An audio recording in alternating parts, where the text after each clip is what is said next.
Hello everyone, welcome back to my channel. তোমরা সবাই কেমন আছো? আশা করছি সবাই ভালো আছো আর আমিও ভালো আছি। চলে এসেছি আরও একটা নতুন ভিডিও নিয়ে।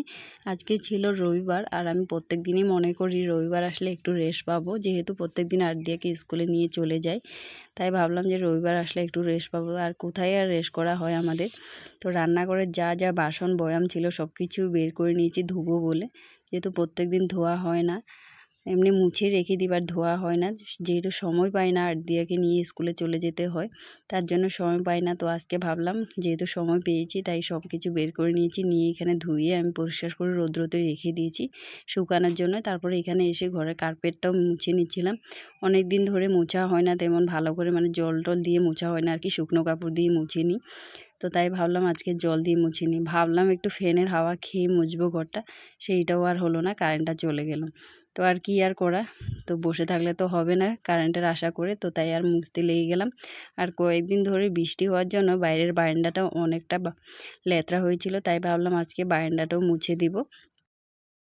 আর এখানে আমি গোবর মাটি মিক্স করে নিয়ে এসেছি ঘরটা লেপার জন্য, মানে বাইরের বারান্দাটা লেপার জন্য। আর আমি একজনকে দিয়েছিলাম ক্যামেরা ধরতে, ও জানি না কি ভিডিও করছে। তো যাই হোক, কি আর করা, নিজে ক্যামেরা ধরতে পারতেছিলাম না, এক হাত দিয়ে ভিডিও করবো আর এক হাত দিয়ে লেপবো কী করে হয়, তো তাই একজনকে দিয়েছিলাম আর কি। তো যাই হোক, এখানে ঘরটা আমি মুছে নিচ্ছিলাম। আর লেপা পোছা করলে না অনেকটা ভালো দেখা যায়, মানে পরিষ্কার মনে হয়। অনেক দিন ধরে মোছা হচ্ছিল না, যেহেতু বৃষ্টি হচ্ছিল তার জন্য। তো আজকে সময় পেয়েছি বলে আর কি ঘরটাও লেপে নিচ্ছিলাম।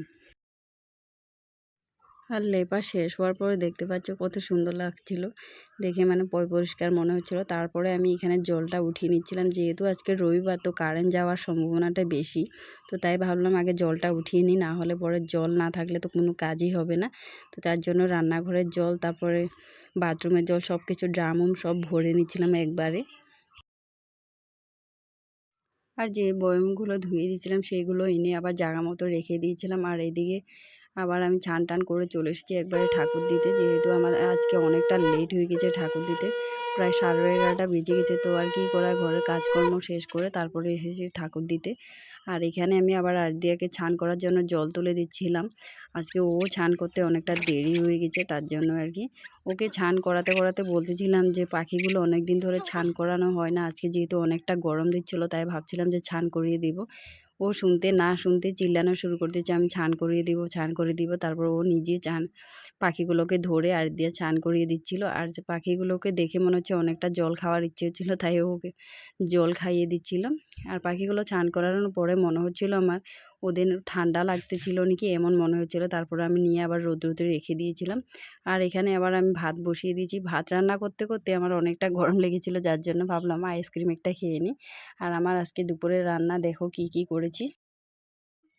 এখানে রান্না করেছিলাম ডাল, আলু সিদ্ধ, বেগুন বড়া, তারপরে আলু ভাজা, আর এখানে কলার মোচা ভাজা। আর কলার মোচার ভিতরে যে অংশটা থাকে সেইটা আবার বেসন দিয়ে বড়া করছি, আর আলুর তরকারি।